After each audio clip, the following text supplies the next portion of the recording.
On this episode of the Oklahoma Breakdown with Ikard and Lehman, presented by Riverwind Casino, we discuss the three Sooners headed to the NFL Combine. We talk some OU men's and women's hoops and some Thunder and FGTB. And of course, we give you our winners and losers of the week. Please download and subscribe to the podcast. Rate it 5 stars and write us a good review. Follow the show on Twitter, Instagram, TikTok, Facebook, and YouTube. Just search Oklahoma Breakdown on any of those, and you'll find us. All right, our man Michael Hosty will kick this thing off. It's time for the Oklahoma Breakdown. It's a beautiful Wednesday, February 26th, and you're listening to the Oklahoma Breakdown with Ikard and Lehman, presented by Riverwind Casino. Riverwind is Oklahoma City's premier casino experience, and there are so many reasons why Riverwind is consistently voted OKC's #1 casino, but it all starts with their amazing variety of gaming thrills and excitement. Riverwind's beautiful award-winning environment plays host to more than 2,800 of the latest electronic games with a huge selection of table games, including blackjack, match roulette, and Teddy's favorite, craps. No matter what your game, Riverwind has it in spades and hearts. And to learn more about their gaming promotions and entertainment options, all you got to do is visit riverwind.com. Riverwind Casino, good times, great rewards. Ted, I've got bad news. Okay. The stomach bug has come for the Ikard household. Oh no. I've already worked through it. Okay. That being said, we may have to take a break or two during this, but I believe I'm on the other side of the misery. It only lasted like 12 hours for me, but our youngest, he's just been battling for like 3 or 4 days, man. I feel so Oh. bad for him. Well, hey, don't worry about me. Rip the headset off and go. You don't need to announce anything. Just bail if you need to. I I have told my body not now. We got work to do. But yeah, so the oldest has avoided it. My wife hasn't gotten it, but a lot of people that we were with in Colorado have been taken down. So it just feels like a ticking time bomb with the other kid. But we'll see. Positive vibes only. Well, I hate that for you guys. This is how weird it was. I was in bed for as long as I've ever been in bed during a day yesterday. And then all of a sudden, I started feeling better. Dude, got a lift in last night at 9 p.m. What's up? Awesome. I like that. All energy just out of nowhere. My wife was like, "You're an absolute psycho." And I said, "That's right, I am." Put the kids to bed, and then it was chest and triceps time, Ted. Come on. I had to burn some of that built up energy. I like it. You want to talk some combine? Absolutely. Everyone's favorite experience as a football player. Hmm. The Sooners are sending three to the NFL Combine: Danny Stutsman, Billy Bowman, and Ethan Downs. And before we get into what guy needs to have the best combine, what events they need to excel at, I think everyone that listens to this podcast wants OU to be on the top tier of college football. So with the Sooners only sending three players, I thought it'd be interesting to look at how that compares to some other schools. Hmm. Ohio State's sending 15. That's crazy. Texas is sending 14. Georgia, 14. Oregon, 12. South Carolina, 11. Ole Miss, 11. Alabama, and I think a lot of people would consider Alabama coming off a down year for Alabama, sending 9. Florida, 9. Mm. Florida. LSU, coming off a down year, 8. Notre Dame played for a title. They're sending 8, and Tennessee sending 6. So, Ted, I think it's safe to say the Oklahoma Sooners need to send more players to the NFL Combine if this program wants to be where we all want it to be. No doubt. Yeah. There's no doubt. Now, success, you if you have a good team, I mean, I guess what came first, the chicken or the egg? But I the more success you have as a team, the more you win, the more eyeballs are on your team, and the more opportunity your players get for the next level. But you win more whenever you've got players that are capable of that. So, I mean, it, it's interesting there, but yeah, it's very hard in the current landscape. And, I've heard a couple of people talk about this. Like some of the old, there's been teams always that can't recruit on the same level as some of the other top programs, but they've really hung their hat on development, and the current landscape has made that really difficult because the pressure to win is immediate, and you're often skipping over younger guys on the roster in order to bring in transfer portal guys that have some experience, that have started, that have played some big time football and can be productive for you right away. And I I think that we've been kind of right on the line. There's been years where we've had a lot of elite talent. There's been other years where we've really relied on, veteran players, development, just having good solid experience, and then you sprinkle in some star talent throughout. That formula is very difficult right now. So, yeah, it's hard to play catch up, and it really is. And you look at all of the roster turnover that we've had for the last, really every year that Venables has been here, and it's not a unique problem to Oklahoma. That's happened a lot of places, but there is no doubt that we have to have more guys at that, that NFL type player. Some guys get combine invites because they've been great players. Other guys get combine invites because they have NFL traits. We've started to get more recruits in with the NFL traits, the length, the size, but it's not enough. We've got to continue to add those guys to the roster, and you've got to do it multiple ways. You got to try and do it through recruiting and through the transfer portal, and both are extremely expensive and extremely competitive. No doubt about it. But I was just thinking about this conversation that we had a year ago. Because remember, last year, we only sent 3 guys to the combine. Mm-hmm. And they were all O linemen. It was Rouse, Rame, and Guyton. And part of the discussion we had was, well, we've got all these guys coming back, especially on the defense, and you're still only sending 3. So something has to improve, because when you look at the teams that OU played in 2024, and I think we'd all agree, not the type of season that we're looking for around here. Right. Texas is sending 14. Ole Miss and South Carolina are both sending 11. Bama's sending 9. LSU sending 8. Tennessee sending 6. Auburn and Missouri are both sending 4. Every SEC team that we played in 2024 is sending more players to the NFL Combine than Oklahoma. That's a problem that needs to get corrected. Yep. Now, that you can coach, there's a lot of things that go into a guy getting invited to the combine, but whatever's got to change has to change, man, because that's 2 years in a row, 3 guys to the combine. That's just not going to get it done in the SEC. It's just not. Right. No doubt about it. Now, I will say this, and we talked about this, it's been a month back or so. A lot of the teams that we played were absolutely loaded with seniors. Like a lot of the defenses we played, Tennessee had a ton of seniors. Auburn had a ton of seniors.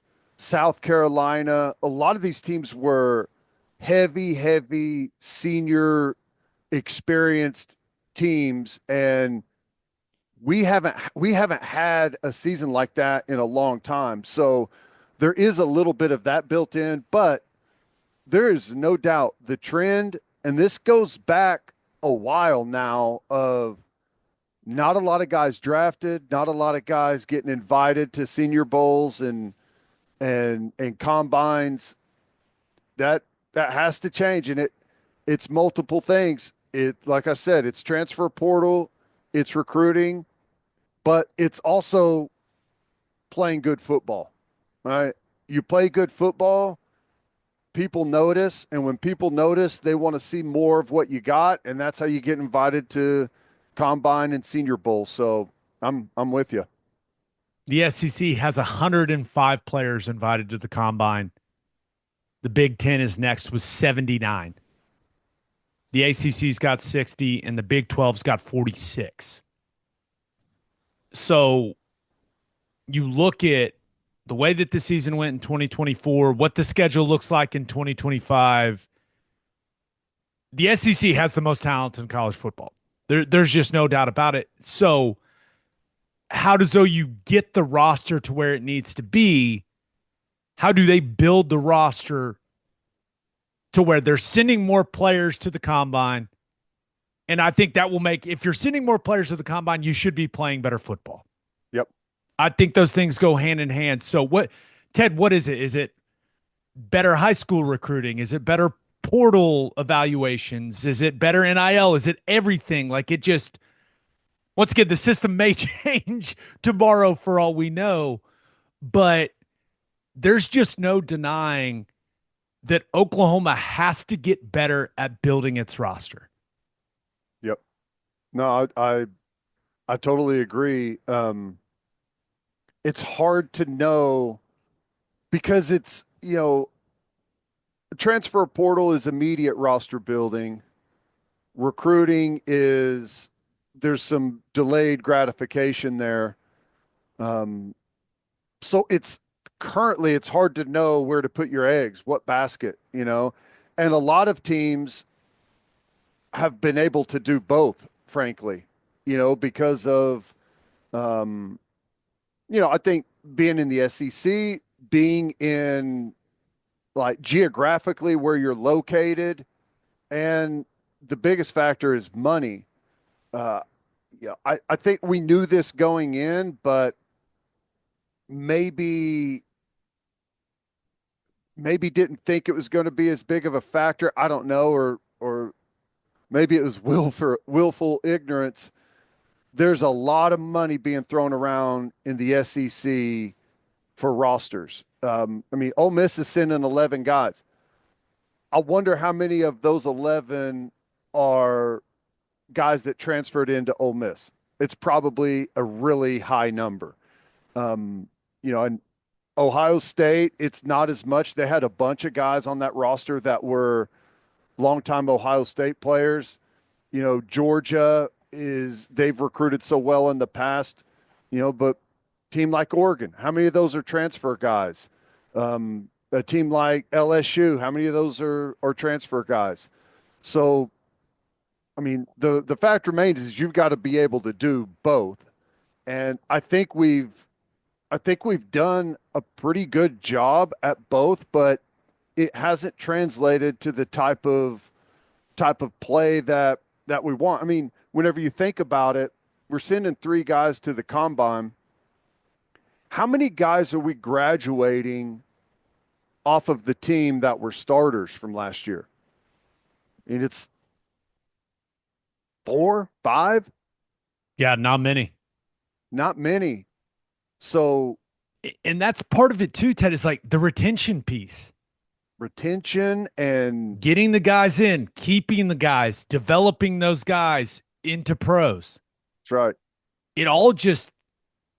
It's all got to get better. Yeah. Because I look at Michigan. Michigan had, if they wouldn't have beat Ohio State at the end of the year, let's just be real, what the narrative around Michigan's season would be.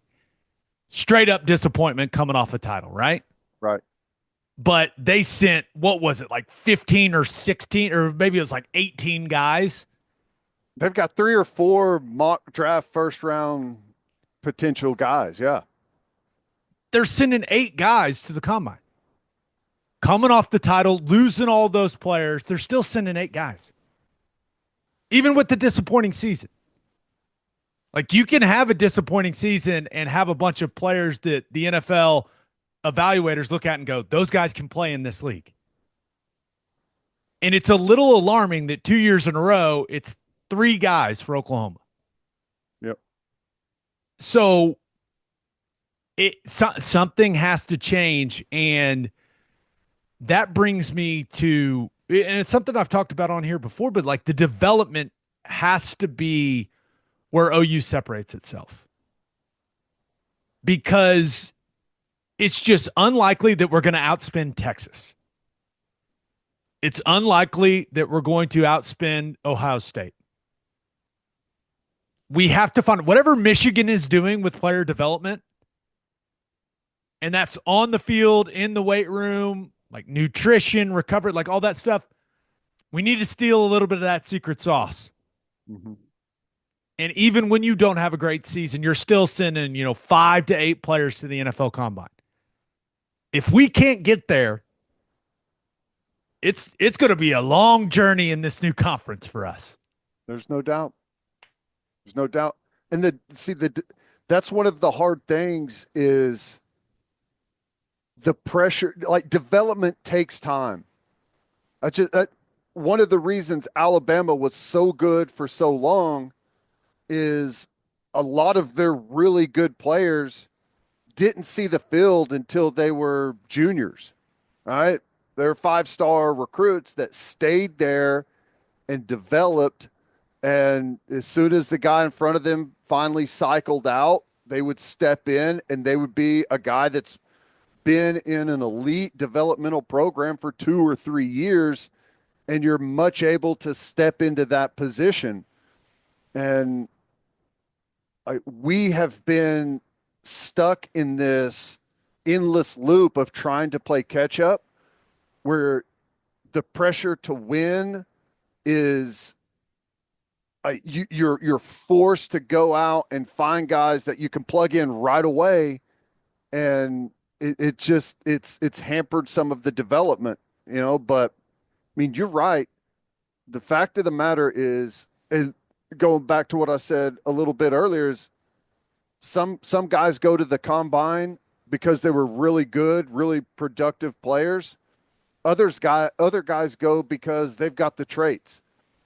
We need, in a desperate way, to continue to get bigger athletes, bigger, more length, more just, NFL prototypical body frames. And we're doing that incrementally, but it's not enough, frankly. I think the piece that really stands out to me is the offensive skill players. That's been an issue. You have to send. This is an offensive game now, man. You got to send wide receivers and running backs to the NFL Combine. Yep. If you want to compete in the SEC. It is, there's no doubt. I talk about it all the time. It is a line of scrimmage game. O-line, D-line, like you have to send those guys to the Combine. But you got to have some dudes that can go make plays, man. And when you look at all these teams that we're going to be playing for the foreseeable future, they're sending wide receivers and running backs. And that's been an issue for us over the last couple of years. No doubt. That can't continue, man. I mean, the only skill position guys that I can think of that we've even graduated is like Eric Gray at running back and Drake Stoops at wide receiver. Sounds right. I'm talking about guys that are in the mix, starters that are playing, that have played their time and are graduating and trying to go to the NFL. Everyone else has been cycled out, passed up, transferred out. It's apparent. I mean, I think again, you can go back to a lot of those different reasons, but the fact remains you've got to be able to have a really productive offense. Building a defense is a big part of winning football, and I think we've done a good job of that. But in this day and age, you cannot go and win at the highest level unless you're really good on both sides of the ball. In years past, maybe you can get by with having an elite defense and, just an offense good enough to get it done, or, flip that and have an elite offense and a defense that's, like LSU in 2019. They had maybe the greatest offense you've ever seen in college football, and then defense was just okay. But, that defense still had some players on it. Anymore, look, you look at Ohio State, like you said, 15 guys, elite defensively, elite offensively. I mean, you've got to be able to do it on both sides of the ball without question. We'd like to send a formal apology to our man Marvin Mims. We forgot about you, Marvin. Mims, yep. Well, and he's killing it. What, killing two-time it. Pro Bowler? Yep. But the point remains. You have to send players at all positions to the combine. You got to get those guys drafted, but especially these offensive skill positions. When you consider what Bam has got at wide receiver and running back, what LSU has every single year at wide receiver and running back, like you can't be so far behind at those spots. It's not going to end up working out well for you, man. It's just not. Right. Yep. And this is all going to be OU's new general manager's problem. That's the GM, which I think OU is very, very close to hiring their guy. Yeah. And that has to be priority number one. Build the roster. I guess that's the entire job. That is the priority. And you have to, I'm very interested to see what types of changes, what types of differences we could see the new general manager implement, because there's just no doubt some elements of the roster building, they have to change, because these last couple of years, the team just hasn't been talented enough. And if you don't get more talented, if you don't send more guys to the combine, if you don't have more pros on the team, we're all going to be pissed off about where Oklahoma is in the pecking order to the SEC. It's just the truth. Yep. No, that's right. There's no doubt. I mean, we got some promising players, but it's got to equal wins and production on the field. And it's part of it is like whenever you miss the train for a couple of years, and like you said, last year's the same thing, 3 guys, and you're either you're a transfer player or you're a high school recruit. This information's out there, right? Guys want to go where they have a chance to go to the NFL, and the numbers are right there for everyone to see. So once you miss that train, it's really hard to get back on it. You've got to put together a special year. A special group of guys have to emerge just to get the gears rolling again. And it's like a conveyor belt. And if that thing is empty for a little while, it's hard to ever get it back into the position where you're churning out players left and right. And I mean, add that to the list of another reason why this is a critically important season. I do think the revenue sharing aspect of things is something that will help Oklahoma. I don't think that's going to hurt. But hopefully levels the playing field to some degree. Yeah.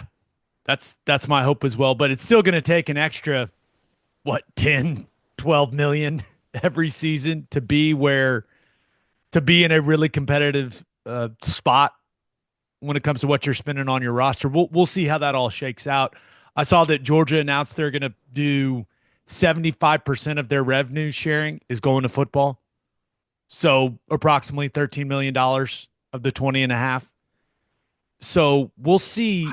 I mean, it's weird. It's so strange for me to even say this that seems like such a low amount of money.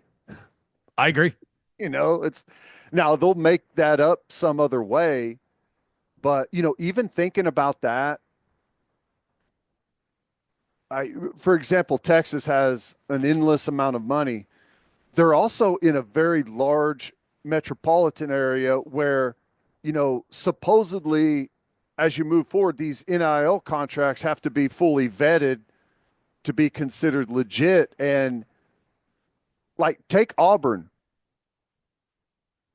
Where are you going to get NIL deals for your players in Auburn or at Ole Miss? When you're in these small college towns, there's no businesses there. I feel like that could end up being really difficult for some of those schools. And I mean, hopefully that ends up to some degree being an advantage for us, but I don't know. I have my doubts about the clearinghouse and how that whole thing is going to operate. But Yeah. The bottom line is OU's roster's got to get better. And I would say, on a positive note, if they hire who I think they're going to hire as the general manager, he is very, very, very familiar with what NFL teams are looking for in players. So we'll see. Hopefully that is right around the corner. I would like to see it happen today if that's possible, but it sounds like it's close to being done.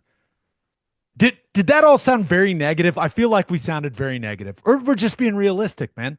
I don't think well, I mean, it's negative that we're caught in this cycle, but I mean, I think it's just the reality. And we're not the only people that are kind of caught in this loop.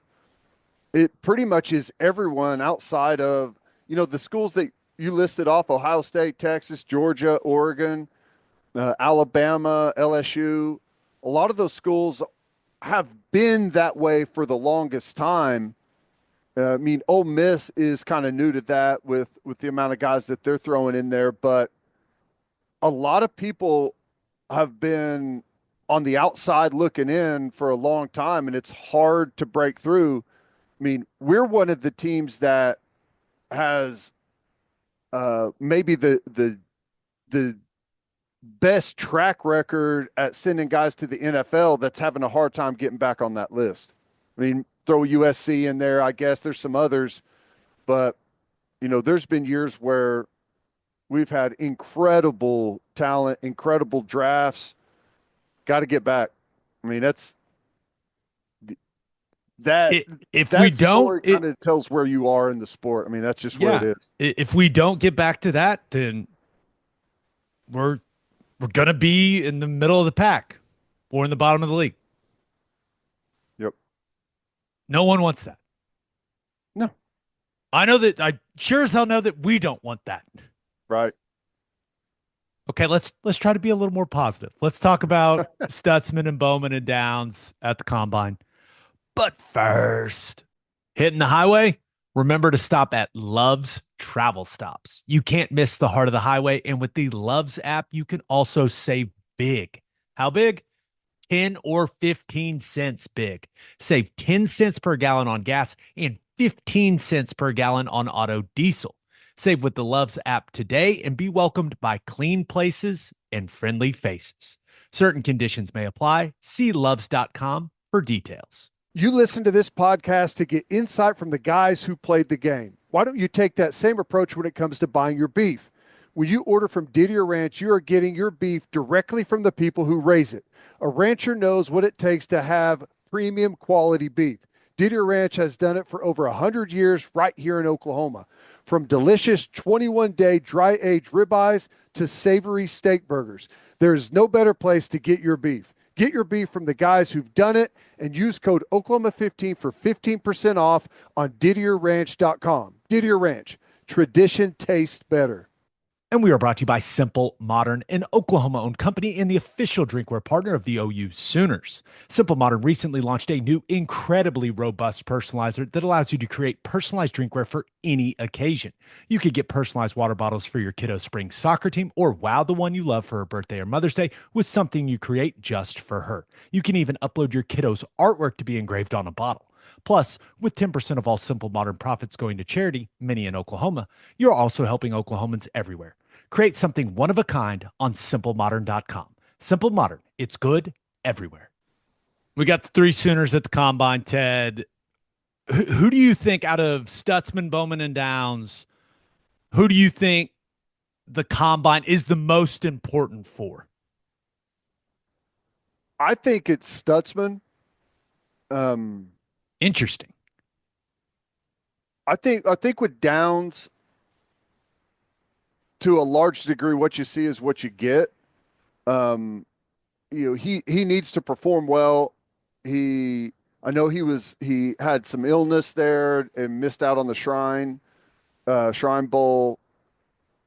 I think it's important for him to get his weight back up, run well, be strong, all of kind of check the boxes that he can. But I mean, outside of something ridiculous, I think you kind of know where Downs is going to fall.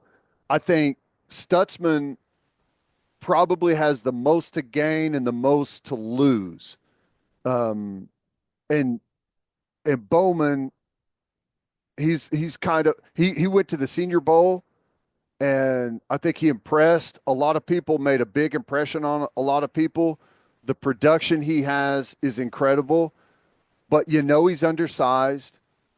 You know that he's not going to have great length for his position, but he's got great position versatility. I mean, that if you're drafting a football player, right? That's kind of what you're going to get with Bowman. He needs to run really well to make up for the size deficiencies. But for me, Stutsman, he's got great production. A lot of his film looks really good, but he didn't go to the Senior Bowl. So he hadn't been around a lot of the GMs and the scouts and the coaches. He hadn't done the interview process yet. I think there's going to be some questions for him as far as the interview process. He's known as a goofy guy, and I think he'll do fine in that interview process. But the fact is, if you're a GM and you're spending a draft pick on a guy, maybe a fairly high draft pick on a guy, you're going to be investing a lot of money. You want to make sure that football is really important, and I think he'll do fine there, but he hasn't had any of that yet. So I think the interview process for him is going to be important, and I think he's a guy that if he doesn't test well, I think he can just kind of get cycled back into the mix at inside backer, which is, when it comes to the draft, it's not a premium position like it's been in years past, unless you have an elite, a physical standout. It's hard to get drafted really high at inside backer.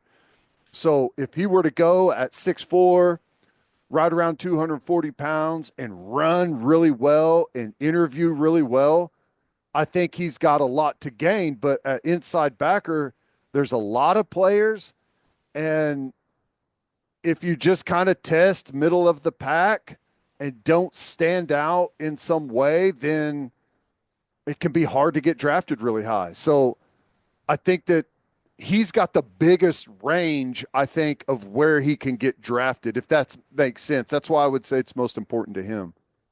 Yeah, I think the fact that he skipped the Senior Bowl to focus on training for the Combine, you better go out there and test well.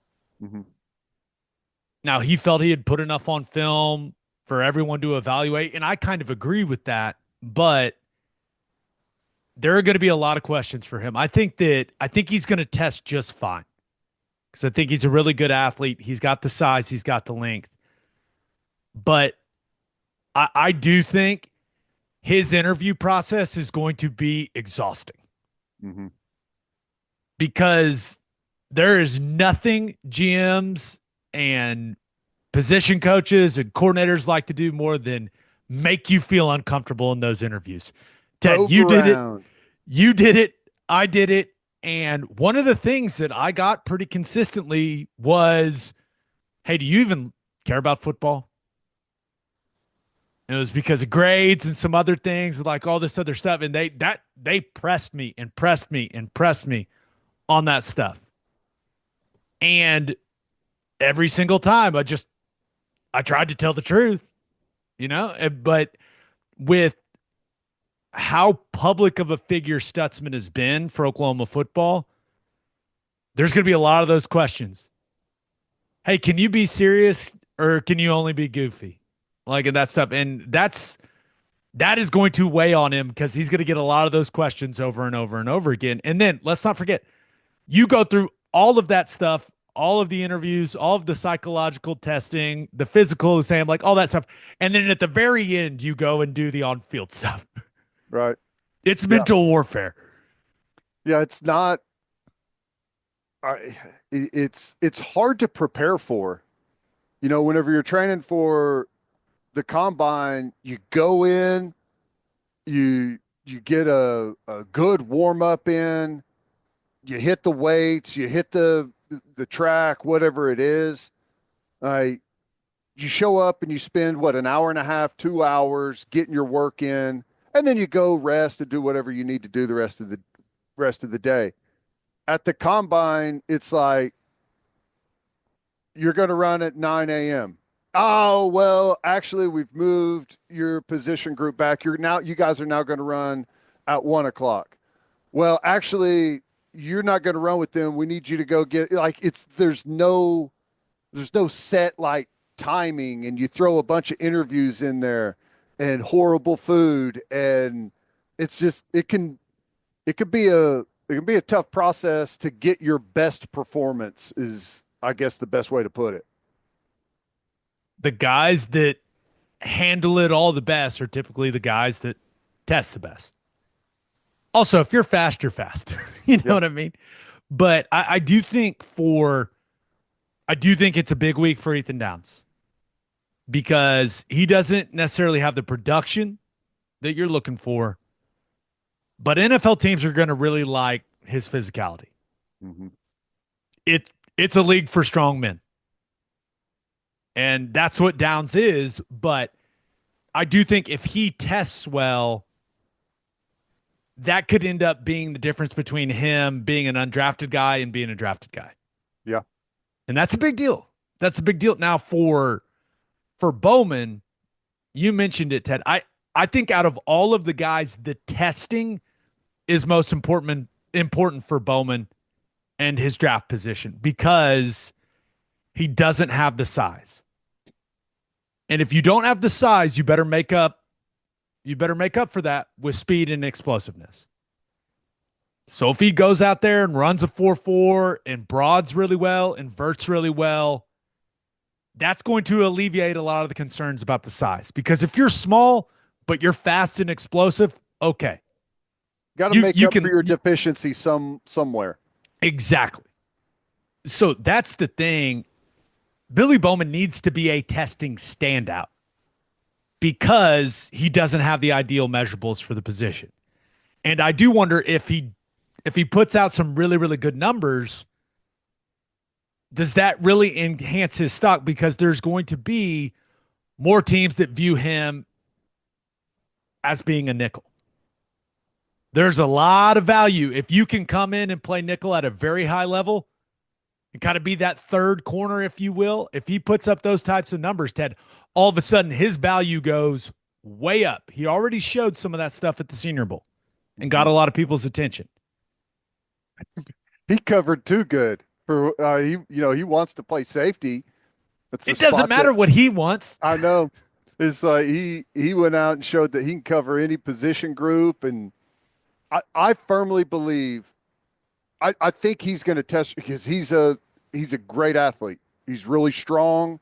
He's explosive. He's got good speed. I think he's going to test well. Is he going to be like an outlier test guy? I'm not sure, but I think there's going to be a race to draft Billy Bowman.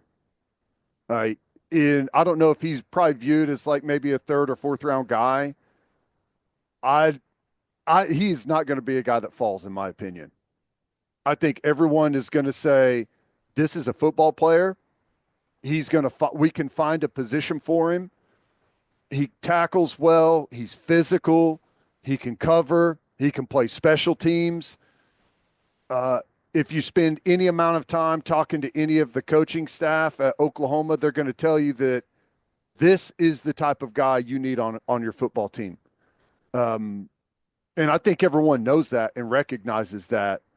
So I think I think everyone in the league probably says like this is our mid-round guy that we're going to surprise a bunch of people with. And because of that, I think that's what I'm saying. I think there's going to be a race to take him. I would be shocked if Bowman didn't get drafted in the third or fourth, just because of some of the stuff I'm hearing and how his interview process goes and all of that.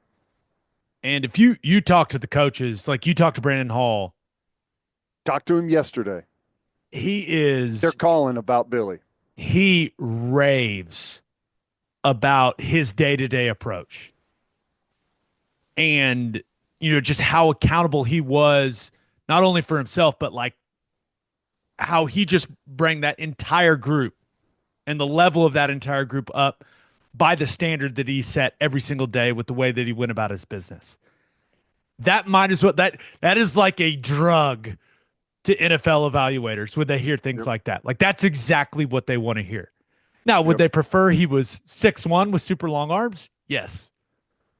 But I just he's a guy you want on your team. And I think that can be said for all of these guys. I think Bowman reminds me of Tony Jefferson. Not not physically, not even how they play, but it's like 10 years down the road, it's going to be like, oh, Billy Bowman's still playing somewhere. I think he's going to be a guy that plays in the NFL for a long time, obviously barring injury and that type of stuff. But if you can play and they're going to find you. And there's no like, the competition isn't too big for him. He thrives on that. Stutsman, I really hope he runs well. The guy can run. He can Like run. Yeah, he's got good size, good length. He checks a lot of the boxes. I mean, that's why I say I think if he goes and interviews well, like I think he's a guy when you view him from the outside, it's like is this guy even, what does he care about this? Is this, but I think when they get him in the interview room, they're actually going to love the guy. I mean, because yeah. he's a great personality, good dude, smart. And let's just face it, there's not a lot of 6'4" inside linebackers that run well.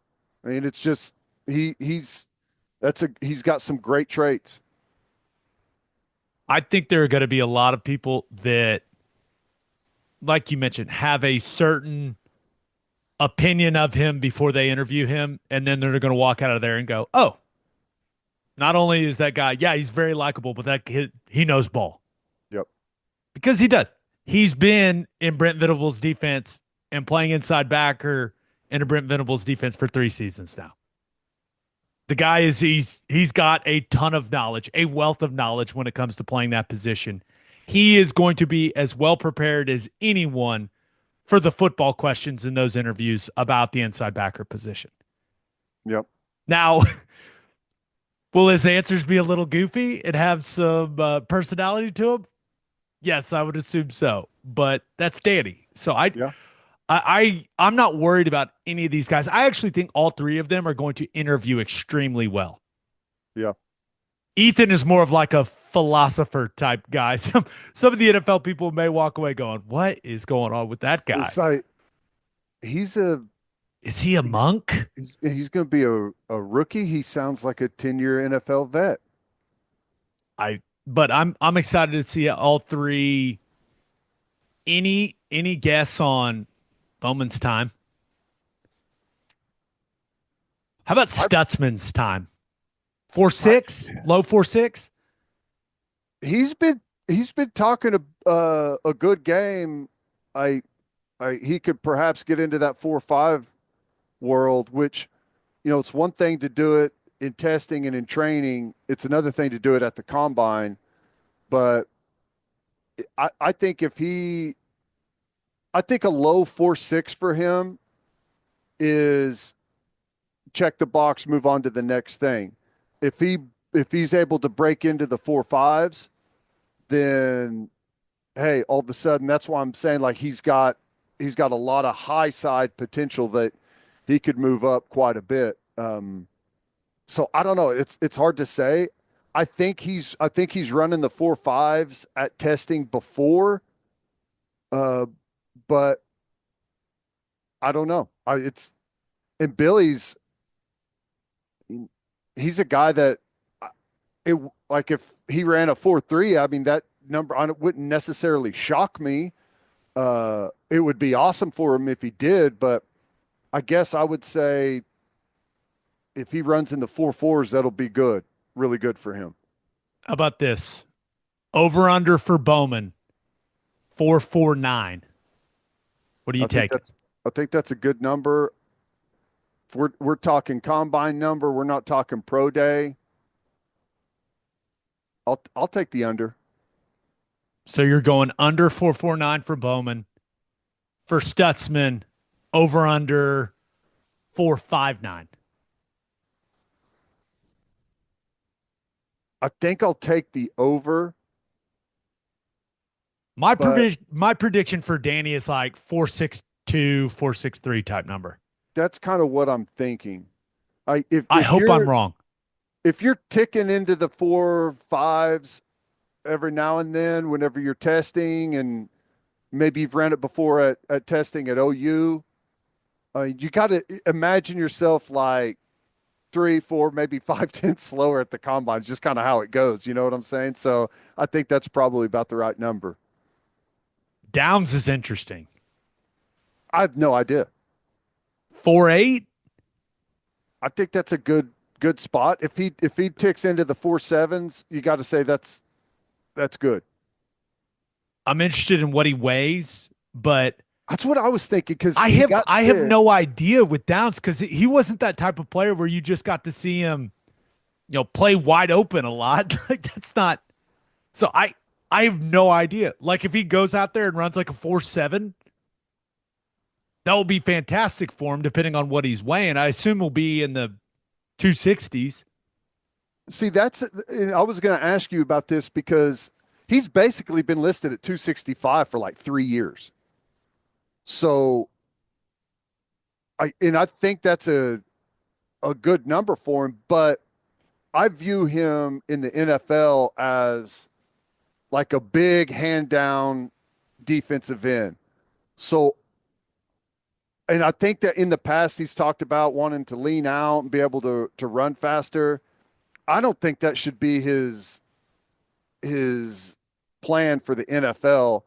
I personally think that he should play to his strength and try and bulk up more than try to be fast. Because there's defensive ends that are 265 that are going to go run 4.5. All right, that's not your thing. Big, physical, strong guy, I think would be best for him, but I don't know. I would if it was up to me, Ethan Downs would be a 280, That's 285 pound defensive end. that's what I think. It's not up to me, but like you said, just play to your strengths. The physicality, the strength, that's what he is as a player. And if you can do that at 280 and then maybe in some of the sub package stuff, they can kick you inside the three technique and you can go rush the passer a little bit. I think being that size and having that versatility would be very good for him long term. But we'll see. He's a 3/4 ton. Don't try and go be a sports car. No, he is a Ford F-350. That's what he is, man. That's right. Just Be that. embrace it. I know everyone wants to go and be lean and run fast at the combine, but you got to play to your strengths. Let's get to call your shot. We asked you guys who is the combine most important for and why. This first one comes from Alex Huddleston, who says Danny Stutsman. He's got a lot of hype around him, deservedly so, and needs to live up to the hype and show why he's one of the best in the draft. I saw our buddy Matt Miller has Stutsman as his 5th ranked inside backer. So, which is, hey, if you're in the top 5 for your position, that ain't a bad thing. But I have a feeling that Stutsman views himself a little higher than that. And this is a great opportunity to go prove that that he should be taken before what the Schlesinger guy at UCLA or Jahad Campbell from Bama. We'll see. Going out there and testing well would certainly help the cause. No doubt. Yeah. Yeah. And I don't know. The range for where he's been mocked or predicted to be drafted has kind of been all over the map. And not just like over the last year or so. Yeah, if he tests well, the film is going to be there, and if the right team falls in love and really likes the interview process, and he can check some boxes for him, on the physicality part of it, the testing part of it, he's got a high ceiling. There's no doubt. This other one comes from Josh Lumley, who says Ethan Downs can help his stock the most. I don't think I've rooted for any player to get a shot in the NFL more than this excellent young man in the 40-plus years I've followed OU football. Downs is an interesting cat. The one thing I've always appreciated about him, Ted, is I knew exactly what I was getting from him. Yep. You were going to get just relentless effort and physicality every single snap. And if he can show acceptable measurables and testing times, it's hard for me to believe that an NFL team's not going to look at him and go, yep, we want that guy in our locker room. Right. Yeah, I agree. And I think that he's another guy that I think not being able to be at the Shrine game because he had the flu, right? Yeah, I think so. Oh, brutal. I think that hurt him quite a bit because, he's a football guy. He's gonna be physical. He's gonna show well. He's gonna, endear himself to coaches when you're out there on the practice field, and that's why I think that he'll do well if he gets an opportunity with the team, just because he's gonna go above and beyond what people ask of him. What happens if he just comes out and absolutely kills the testing? That would be awesome. That would make me very happy. Yes. I hope it happens. You ready to talk some hoops? Of course. All right, let's get to FGTB. But first, Schwab Meat has been smoking the highest quality meats, hot dogs, and sausages in OKC since 1912. Go to schwabmeat.com to order any of Schwab's outstanding products and use promo code OKBreakdown for free shipping on orders over $75. Schwab dogs are iconic. I like to keep it simple. Just a bun, dog, mustard, ketchup. Also, the jalapeno cheddar smoked sausage is ridiculous. schwabmeat.com, code OKBreakdown for free shipping on orders over $75. Schwab Meat, the official hot dog of game days. Oklahoma's favorite pub, Pub W, is a modern American pub offering a great new take on classic drinks and cuisine. They offer an extensive beer and specialty drink selection with something for everyone, and that's exactly why Pub W was voted best happy hour. And we all love a delicious brunch. Pub W brunch is served Saturdays and Sundays until 2 p.m. with some of the most delicious brunch offerings you'll find anywhere. now open in Yukon, Oklahoma. Visit one of their 6 Oklahoma locations. Visit pubdub.com for locations and menus. Insurica's launched a new digital agency introducing Insurica Direct. Whether you're in Oklahoma or anywhere across the U.S., they've got you covered. From small business insurance and health insurance for your employees to insurance for individuals like home, auto, and even Medicare supplements. Insurica Direct's got it all. Start your journey today at insuricadirect.com. Remember, at Insurica, we specialize in you. All right, time for some football, guys, talking basketball. Let's start with OU men's hoops. They're in the tournament currently, according to Joe Lunardi. Sooners are in the tournament and are actually, according to Lunardi's bracketology, they are one of the last 4 byes, and they've got a massive, massive game tonight against Kentucky and Norman. Yes, they do. It's shocking how you lose 5 straight and the mojo is so bad around the program, but you go get another top 25 win. I mean, once you get outside of like your top 25 teams that we kind of all know are going to be in the tournament, their resume, if you just put the wins over here and look at who they've beaten and who they lost to, they have a really good resume. I mean, you're not going to find that many teams outside of the top 25 that have as many quad 1 wins as they do. So that's why they're still hanging around, even though they had a 4-game losing streak and a 5-game losing streak. And if they're able to get, 1, 2 more wins, because everyone they play the rest of the season, except for the final game at Texas, top 25 basketball team. A lot of opportunities. This team has not done a great job of building off momentum. And I'm hoping that this is the game where that changes. And do I expect them to beat Kentucky? I don't know. Kentucky's been banged up. I'm not sure. I do expect it to be a really good atmosphere in Norman tonight. I do too. But just as long as it's competitive, man, to where we're looking at the last 5 minutes going, this team's got a chance to win. Yep. They need a good, fast start. Yes. And you cannot fall into the double-digit hole at home that this team has become accustomed to. Right. In a lot of these big games. So clearly, Otega Owe's return to Norman is a big deal, especially with how well he's playing for Kentucky. But I've got a little fun fact for you, Ted. You ready? Yeah. Kentucky is playing its first game ever in the state of Oklahoma tonight. It's crazy, isn't it? Ever. We've only played 3 times, I believe. 2 of them in Kentucky, and I think one maybe was it in Texas? First game ever in Oklahoma for the Wildcats. Big one. Hopefully on Sunday's episode, we are in a really, really good mood about this game. I will say, we've seen some games where the team has played really well. Like you take the Vanderbilt game, they were top 25 at the time.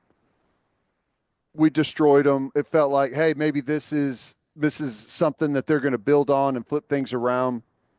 And ultimately that wasn't the case.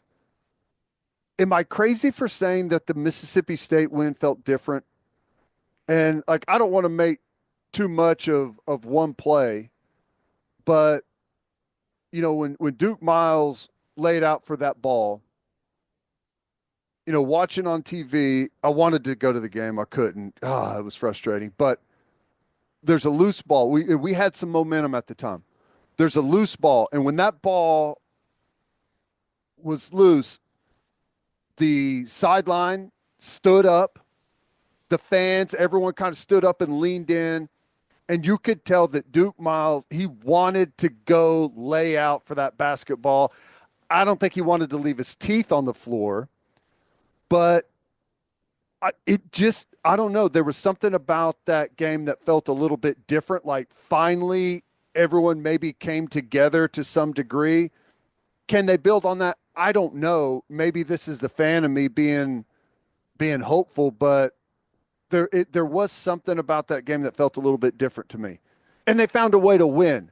There's been a lot of those games where we've been right there at the end and found a way to lose, like the LSU game, the Texas A&M game early in the season. So I don't know.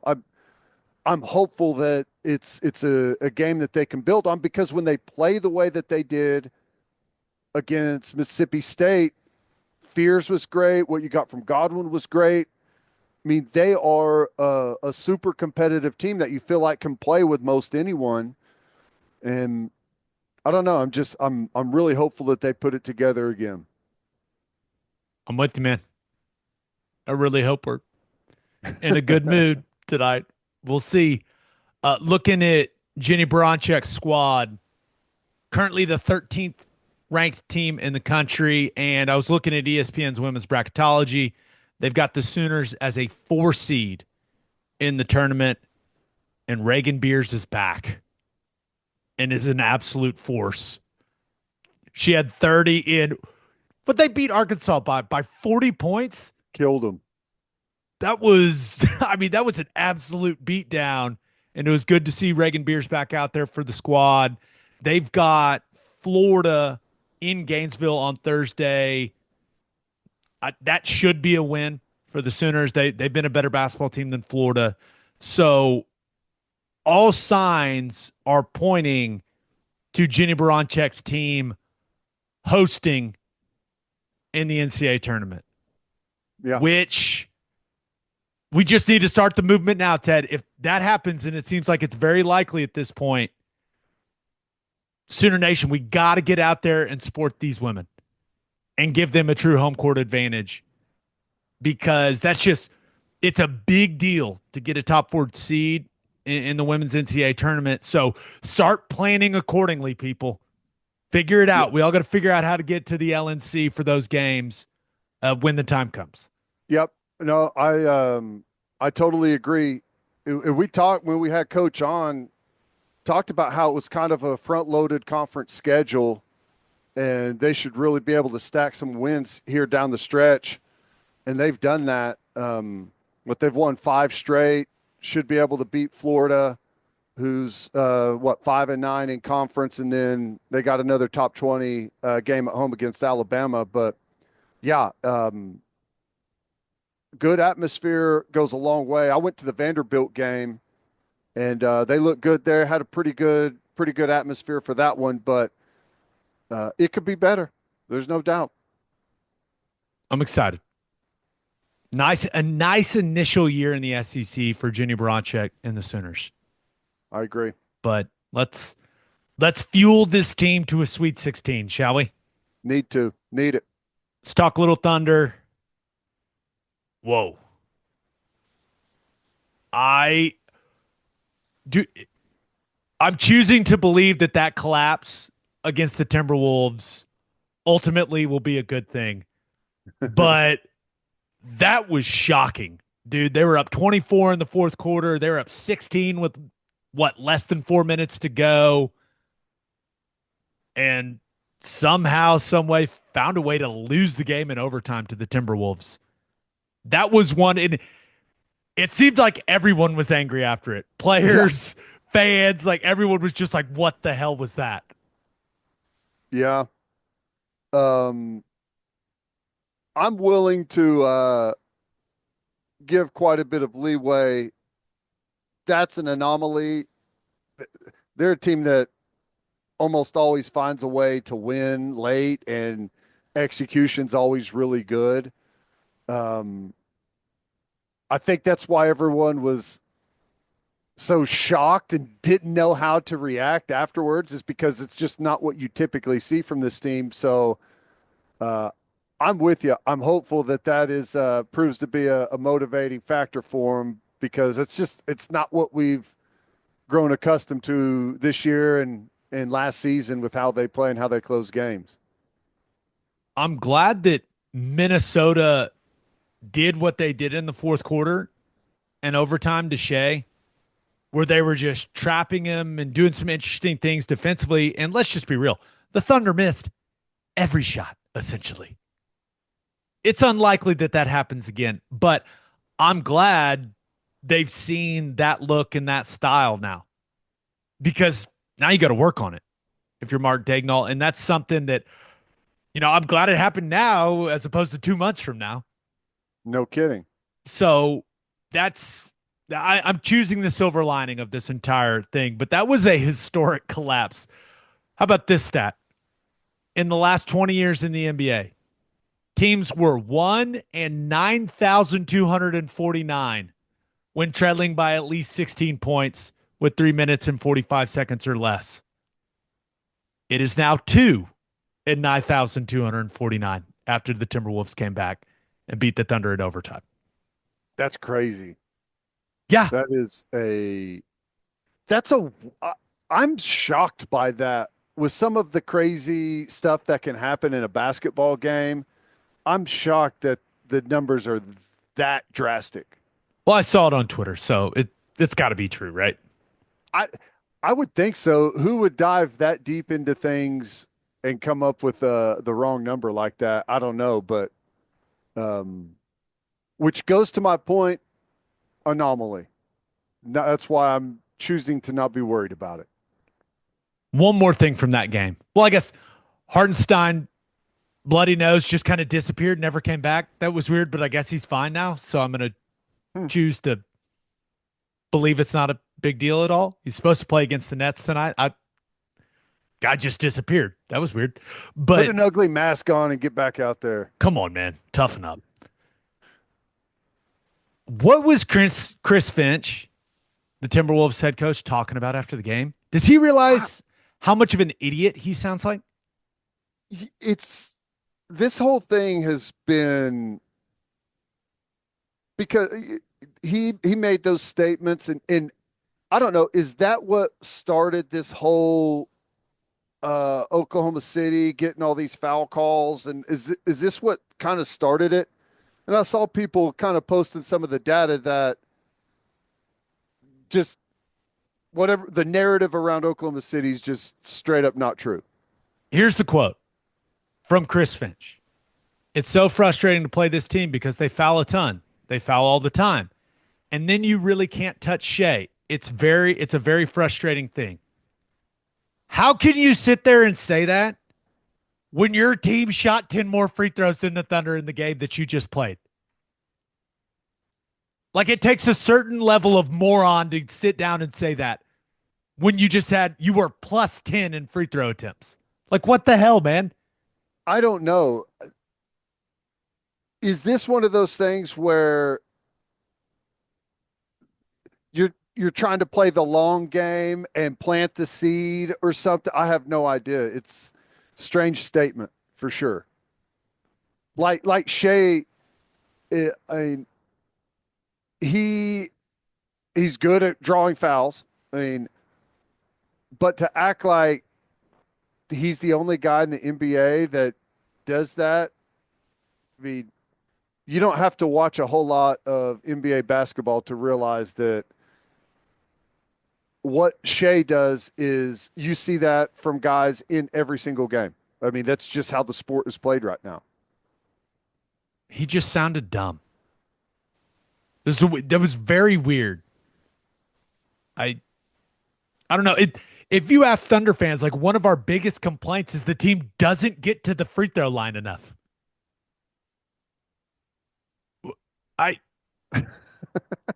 It just really made me mad. I'm still mad about it, clearly. Come on, Chris Finch. Ridiculous. I do love Anthony Edwards. I'd like to add that. Yeah. He's hard not to like, man. He's fun, the attitude, like, he's a very enjoyable player. But Chris Finch, he's on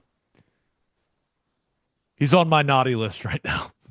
Yeah. Well, that sounded weird. Pay. Let's move on. That didn't come out right.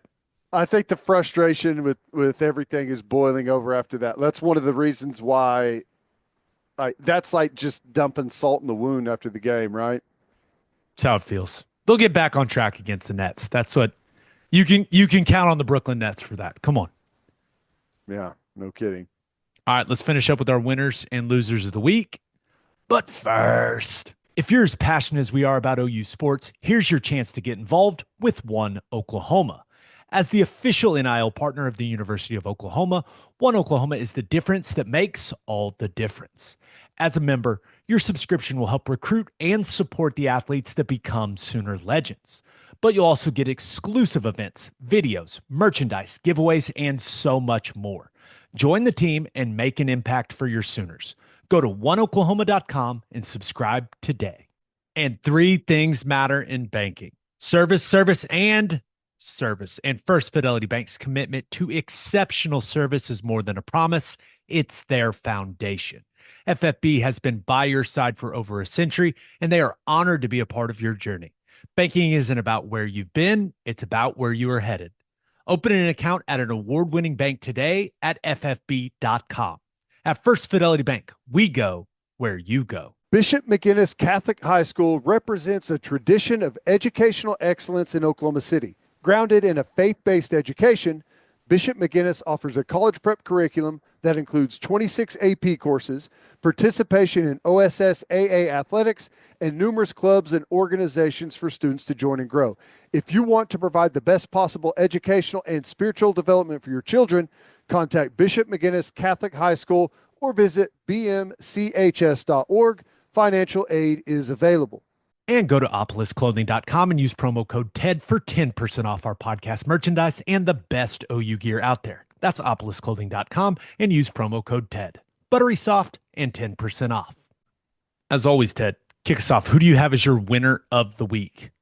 Well, we were just talking about how important skill position players are and having to get elite talent at those spots at Oklahoma. Well, you can see why it's paying off in the NFL for some guys. Jamar Chase, the Bengals say they want to make him the highest paid non-quarterback in the National Football League. For those wondering, currently Justin Jefferson has that title, and he makes $35 million a year as a wide receiver, a number that I don't know, not very long ago at all would shock a bunch of people, but the production that you see from these guys, Jamar Chase, it's worth the dollar bills for sure. He's fantastic. I have to assume the happiest man about this entire thing is Joe Burrow. Yeah. You simply cannot let a guy that good get away.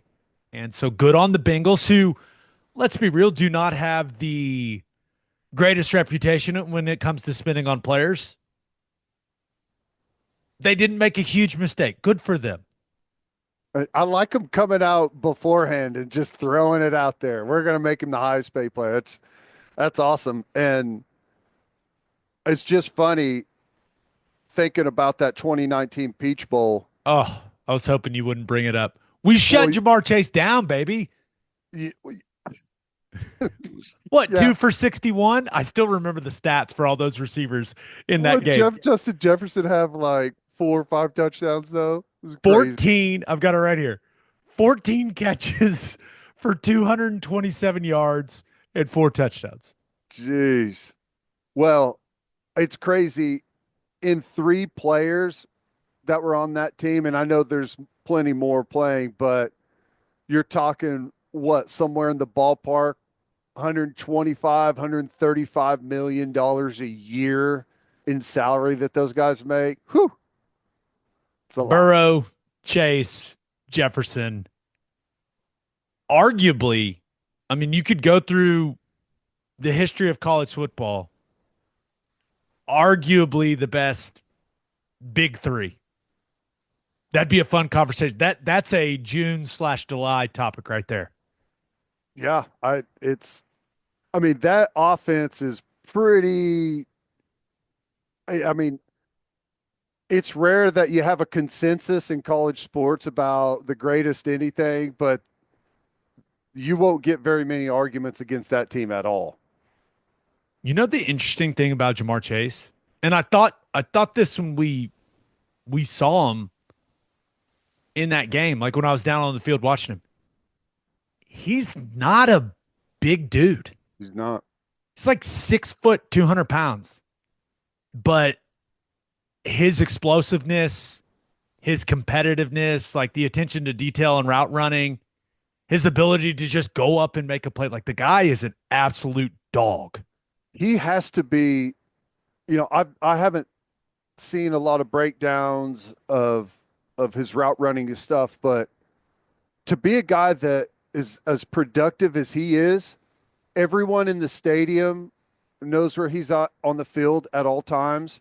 Every defense is game planning for him. Secondary has their eyes on it. He is wide ass open all the time. It's crazy, man. He has to be a magician running routes on the back end. He's fun to watch. Now, we'll see. The Bengals need a bounce back season. They do. Disappointing year. They've had a rough go of it.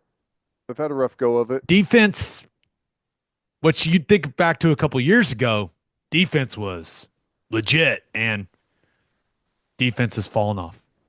Yeah. So didn't they have like they lost their 4 out of their first 5 games, and then they got it together late, won 5 straight, but they had a couple of stretches there where Joe Burrow was incredibly frustrated, and he's still battling some stuff, it feels like, right? Injury wise. Yeah. So just got to get everyone back healthy. They're a fun team to watch, though. I like when they're good. Super fun. The offense is really, really fun to watch. And Jamar Chase is the number one reason why. Dude is an absolute beast. Who do you have as your loser of the week? Well, the AFC North is the best division in football. You think about Baltimore, Pittsburgh, just talking about Cincinnati. Well, and then you have the Cleveland Browns.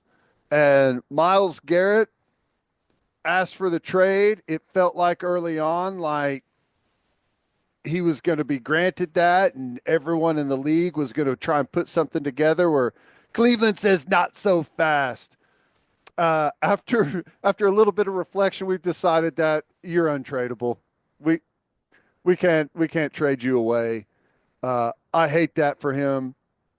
Doomed to stay in Cleveland, and he has to be maybe the best player in NFL history to play on a non-competitive team. What is he played in 2 playoff games? That sounds right. They hadn't been in a playoff in a long time, since the 90s, I think, whenever Baker went there. And they had that one year where they beat Pittsburgh and had Kansas City on the ropes. Had a chance to win that game, fumbled through the end zone. That was a disaster. But haven't been back since. And Myles Garrett is just a mutant that is either leads the league or is right there at the top, has a defensive MVP under his belt. Just, it's got to be incredibly frustrating for him. Andrew Berry, their GM, who cut me once, by the way, when I was in Cleveland. Yeah. He wasn't the GM. I didn't even get the real GM cutting me. That's kind of where I was at, Ted. I got like the assistant GM treatment. I know, straight disrespectful. That was one day after the head coach had told me, we don't need to get into this. I love it. Wear the grudge like a crown, Gabe. I love it. I have a strong grudge. Though that is one of many in the National Football League for me. But I wonder what they're going to say to Myles Garrett. Because the quarterback situation is the issue. Right? I mean, the Deshaun Watson situation is one of the worst decisions we've ever seen in American professional sports. And everyone knew it was the worst decision. Awful. Just sold the soul of your franchise for that guy and gave him that guaranteed contract. It was insane. I mean, Absolutely insane. the GPS in the vehicle was just going crazy to hit the off ramp over and over and over. And they had multiple chances and they just kept on going. Blinders on. And remember, that cap hit is still hanging over that franchise like a black cloud. So you would assume they're going to draft a quarterback with that pick. But oh, hey, we're going to get a great rookie quarterback. Is that going to be the sales pitch to Myles Garrett? Like, come on. I just don't understand what the strategy is. Now, I mean, you're not going to move that pick to get Stafford or Cousins or anything like that. Like, that doesn't make any sense either. The Cleveland Browns are in salary cap hell because of the Deshaun Watson situation. And I don't think Myles Garrett's stance is going to change, even though Andrew Berry came out and said, hey, we have no intention of moving him. Yeah. Yeah. It's crazy because, he is, I would say that he's still in his prime, but it's not going to last that much longer. There's a point where everyone starts to trend downhill. I mean, it doesn't look like he's still in incredible shape, but he's going to be going into his ninth year in the league, and he's going to be 30 years old before long. And not to say that he's not going to continue to be great, but his peak years are going to be behind him. And you're right. You draft a quarterback. It's like, hey, we're going to draft a top quarterback in 3 years. We're going to be right there competing at the top. I mean, Baltimore ain't going anywhere. Steelers, you can't imagine. Cincinnati is young with a bunch of top talent. So I don't know, man. I'm frustrated for him. And I think whether or not leagues would ever admit to it, I don't know, but it does feel like at times they put their thumbs on some people. It would be good for the NFL for Myles Garrett to go somewhere competitive, where I agree with that. people are watching games. I don't know. It's frustrating. The big difference for the Browns, like if let's say you draft Shador Sanders or Cam Ward, that should be very exciting for Cleveland. That should be a big deal. But the reason it's different is typically when you've got the young, exciting new draft pick at quarterback, you then have that quarterback on a rookie salary and you can go spend all that money on other positions. Right. But because of the Deshaun Watson contract, they cannot do that. You're going to have your quarterback room. You're going to have Deshaun Watson, who I don't know what is, who has a torn Achilles, by the way. Yeah, and he's unplayable anyways at this point, right? Even when the Achilles is healthy, he's awful. He's one of, if not the worst quarterback in the league. Unplayable. So you're going to have it's $50 million a year, something like that, right? And it's all guaranteed. You're just killed on that number. And then you're going to have a rookie, top 5 pick deal, which is, it's still a good quarterback contract in the NFL right now, but you're still putting money there and tying up resources. But you're also going to have someone come in to bridge the gap. There's a chance that your rookie's ready to go right away, but there's also a chance that he's not.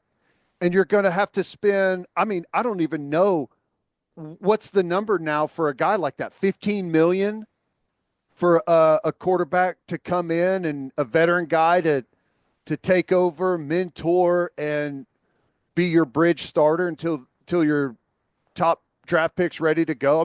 That's got to be a 15. You're talking about you're going to have like a $90 million quarterback room, right? Once again, probably the worst contract ever given out in American sports. Yes. Everything that came with it. But I'm sure Andrew Berry coming out and saying, no, we're not going to trade Myles Garrett. I'm sure that will change his mind. They need to.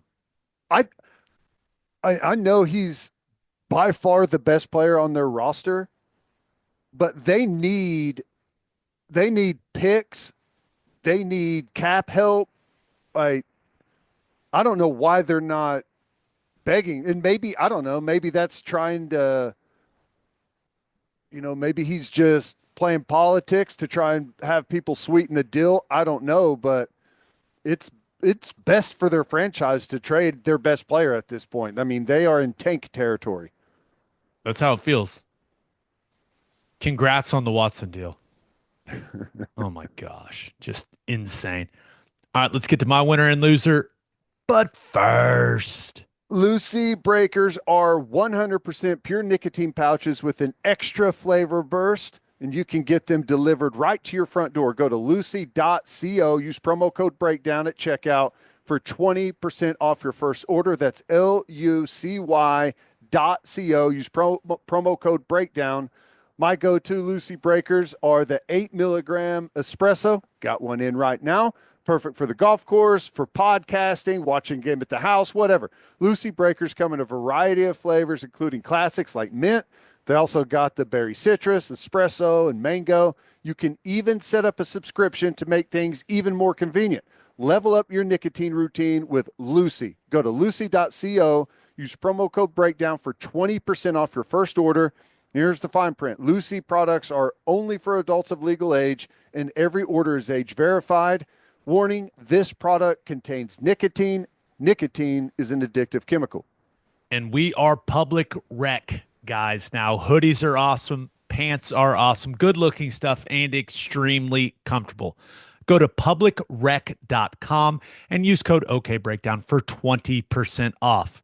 Guys, you got to get some of the Public Rec pants. Just have to do it. The versatility of their pants is fantastic. You can wear these things to work because they look like dress pants, even though they feel like sweatpants. They're also perfect for the golf course because their proprietary blend of performance materials provides the perfect combination of breathability and stretch while still holding its form. So this February, treat yourself right because comfort is always in season. Upgrade to Public Rec and feel the difference. For a limited time, you can get 20% off at Public Rec by using code OKBreakdown at checkout. Just head to publicrec.com, use code OKBreakdown, and you're all set. Oh, and if they ask you how you found them, be sure to mention our show. It really helps. Find your perfect fit and never compromise on comfort again. Public Rec, where comfort rules. My winner of the week, Luka Doncic. Mm-hmm. Probably felt good to get that one out of the way. Yeah. And he said that, he said that after the game. He's like, I'm glad this is over. I want to go to sleep. That's basically what he said. But Lakers played the Mavs in LA last night. Lakers got the win. It was actually a really good game. I watched pretty much every second of it. But Luka had 19 points, 15 rebounds, and 12 assists. LeBron James was awesome in the fourth quarter. I don't know if he was conserving energy or what. I don't know how that's working, but he looked like an absolute beast in the fourth quarter. And I don't know how good the Lakers are going to be, but I'm not sure I'm ever going to forgive Nico Harrison because I found myself cheering for Luka Doncic and cheering for the LA Lakers last night, and I hated every second of it. Now, I don't mind cheering for Austin Reeves, Boomer Sooner Reeves. Let's go, man. But I don't like that feeling, and it's all Nico Harrison's fault. I hate him for it. This is ridiculous. Somehow, he took the entire NBA world, which outside of Lakers fans, everyone hates the Lakers. Yes. And somehow he's turned them into a likable story. What the hell is happening? I hate it. I do like JJ Redick as the coach. Like it's annoying me. And it's all Nico's fault. And how about the Lakers fans chanting "Thank you, Nico"? That was pretty good. While he was in the building. That well done, Lakers fans. But I hate it, Ted. I hate that I'm finding myself cheering for Luka Doncic's shots to go in. It's less than a year ago. I absolutely hated this guy as he eliminated the Thunder. Like, and now all of a sudden I'm sitting there going, hell yeah, Luka, cook him. It's like, wait, what? It makes me upset. I didn't see the game. I I hope there was a bunch of Mavs fans with like the paper trash sack on their head watching the game. I mean, what a brutal watch for a Mavericks fan. I mean, they're probably in the exact same boat as everyone else rooting for the Lakers. I We they want to make sure that everyone recognizes how horrible of a decision this was. So come in here and hammer us. it is yeah, it's still a very interesting situation. I think when Luca goes back to Dallas, that's going to be the one where things feel really hostile, but I I continue to really enjoy watching him play. His passing ability is insane. I've said it before, I'll continue to say I think he's the best passer I've ever seen. Has a lot to do with the size, but like the accuracy and the velocity he throws some of these passes with. Like he had one, he went into the lane, he threw it one-handed behind his head, Ted, straight into the shooting pocket for Austin Reeves for a wide open three. Reeves just buries it. You're just like, how, what? Yeah, And I he saw has a he has highlight the other five or day. six of those every single game where he just throws a pass. You're like, wait, how do you do that? I saw one. Oh, it's been a week or so ago where someone was on a fat like they got a defensive stop and he just threads the needle 3/4 court pass to someone like on the run for a perfect dunk on a breakaway. It was nice. He had four or five to LeBron James where he just drops it in a bucket to him right around the rim, and LeBron just turns and dunks it. And you could see some of LeBron's reactions, just like, "Well, this is nice." Hey, I forgot what this is like. I the Lakers finished with LeBron, Luca, Austin Reeves, Hachimura, and Dorian Finney-Smith. I'll just be honest, that finishing lineup does not scare me. Yeah. I'm very interested to see what the Lakers can accomplish this season. I think it's one of the more interesting stories now in the NBA, but like that finishing lineup doesn't scare me for the Thunder if they end up against the Lakers in a series. But the only other things on those games on that game, Kyrie Irving when he is cooking may just be the most entertaining player in basketball. He is crazy good still, man. Oh, I think he had like 35. He is just an absolute joy to watch. The shot making is absurd. And then the last thing on this game, PJ Washington. You know how many points PJ Washington had in this game? Oh, probably like 7. Zero. 0 for 9. 0 points for PJ Washington. Hey PJ, can we get this version of you for one Thunder game, bud? Just one. That's all The we need. Thunder Killer. It's crazy, man. I don't know. It's probably just one of those built-in things for him where like confidence is one of the most underrated things in sports, and he's now probably got it in his mind. Well, I not don't know what I'm going to do in this game, but we got the Thunder coming up. I'll get right back on track. This is classic, Ted. Sooners hired Jim Nagy as the GM. Just happened. Shocker. I'm shocked. I'm shocked. It may have been my recommendation. Do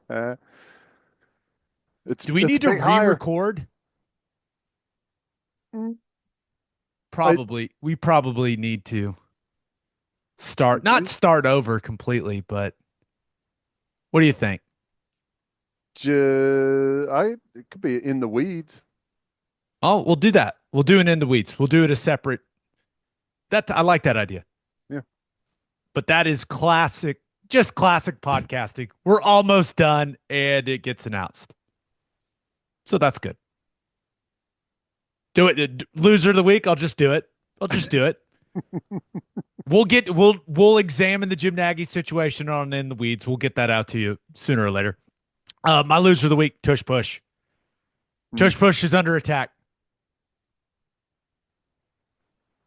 Everyone, why does everyone hate the tush push so much? Like the Green Bay Packers come out and say, yes, we will confirm that we are the ones that want to ban the play.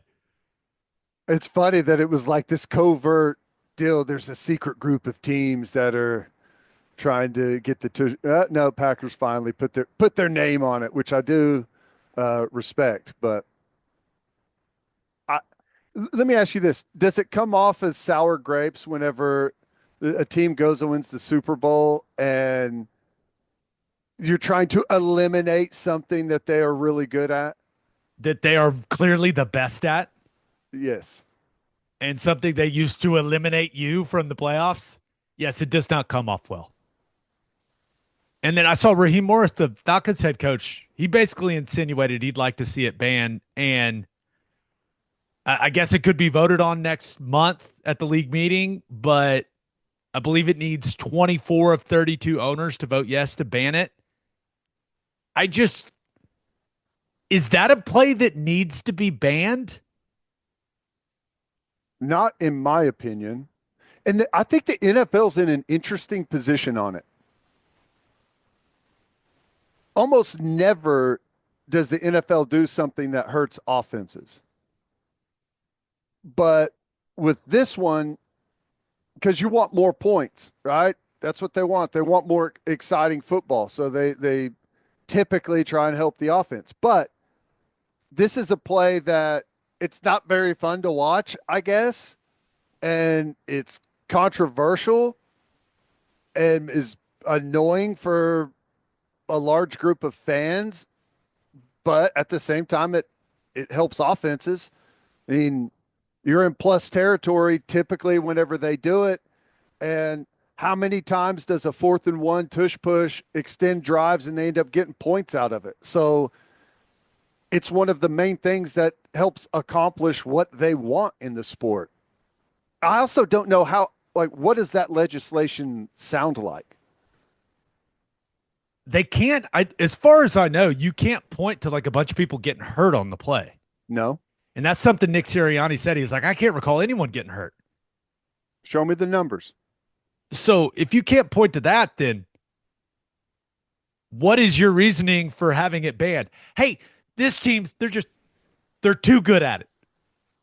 They're too good at it. It's not fair. Like, really?